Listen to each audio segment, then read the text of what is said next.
शादी में आई चुड़ैल। अन्नपुर गांव में शादी चल रही होती है। वाह, मजा आ गया फूफा जी।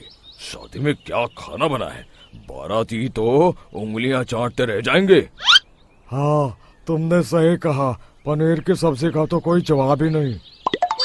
दूसरी तरफ पंडित जी फेरों की तैयारी कर रहे होते हैं कि तभी वहाँ एक चुड़ैल आ जाती है। अरे मर गया रे, ये चुड़ैल यहाँ क्या कर रही है? अरे दिवाकर जी, ये आपकी कौन सी रिश्तेदार है? अरे मुझे क्या पता, क्या भाग्यवान, कहीं ये तुम्हारे मायके से तो नहीं आई है।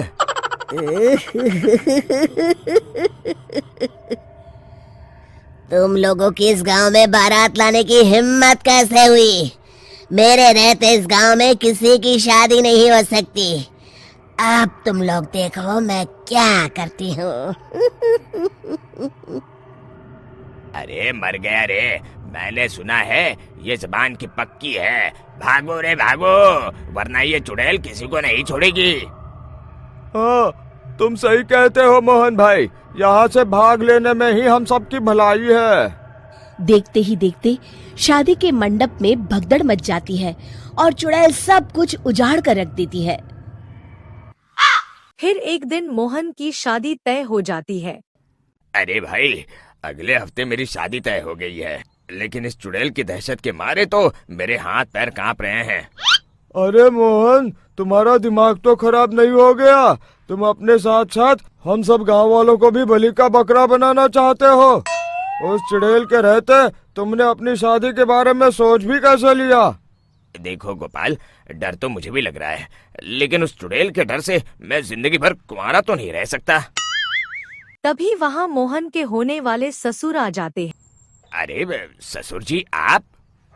देखो, अब तक मैं तुम्हारा ससुर बना नहीं हूँ और शायद बनूंगा भी नहीं। ये आप क्या कह रहे हैं? मैंने तो शादी का कोड भी सिलवा लिया है। मैं अपनी बेटी की शादी किसी अच्छे गांव में कराना चाहता हूँ। तुम्हारा गांव तो भूतिया गांव है। मैं तो क्या, अब तो कोई भी अपनी लड़की इस गांव वालों को नहीं देगा। इस तरह चुड़ैल के डर से उस गांव में किसी की भी शादी नहीं हो पाती। फिर एक दिन गांव के जमींदार अपनी बेटी की शादी करने का विचार करते हैं। इस तरह चुड़ैल के डर से उस गांव में किसी की भी शादी नहीं हो पाती। अगर मेरी बेटी की शादी तय समय से नहीं हुई तो मेरी नाक कट जाएगी। मुझे कुछ करना ही होगा। एक सलाहकार के कहने पर जमींदार हरिद्वार से बहुत ही नामी तांत्रिक को बुलवाते हैं जो भूत चुड़ैल को पकड़ने में माहिर माना जाता था। जमींदार साहब, आप चिंता मत करिए। इस गांव की सीमा में प्रवेश करते ही मुझे उस चुड़ैल के बारे में सब पता चल गया था। आप उसे जल्दी से जल्दी कैद कर लीजिए ताकि मैं अपनी बेटी की शादी कर सकूं। जब वो चुड़ैल एक इंसान थी, तब ठीक उसकी शादी करने वाले दिन ही उसकी और उसके होने वाले पति की एक दुर्घटना में मौत हो गई थी। उसका होने वाला पति आज भी भूत बनकर जंगल में भटकता है। इसलिए जब तक चुड़ैल की शादी नहीं हो जाएगी, वो किसी और की भी शादी नहीं होने देगी। ये आप क्या कह रहे हैं? अगर वो भूत भी हमारे गांव में आ गया तब हमारा क्या होगा? ये आदमी बीच में बहुत बोलता है, इसे बाहर निकालो। उसके बाद तांत्रिक बताते हैं कि अगर उस भूत के साथ चुड़ैल की शादी करा दी तो वो चुड़ैल हमेशा हमेशा के लिए उस गांव को छोड़कर चली जाएगी। जमींदार साहब, आप अपनी बेटी की शादी की तैयारी शुरू कर दीजिए।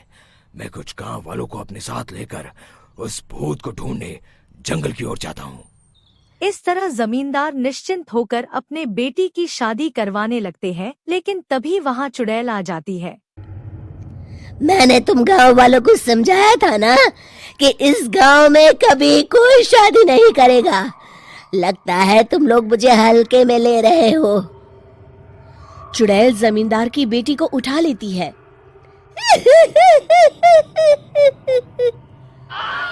अब देखती हूँ बिना दुल्हन के तुम लोग शादी कैसे करोगे।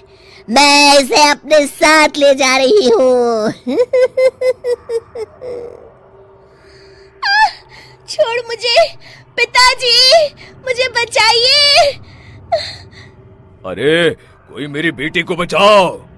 तभी तांत्रिक उस भूत को लेकर वहां पहुंचता है। अरे भाग्यवान, रुको, इन मासूमों को परेशान मत करो, मैं आ गया हूँ, अब तुम मेरे साथ चलो।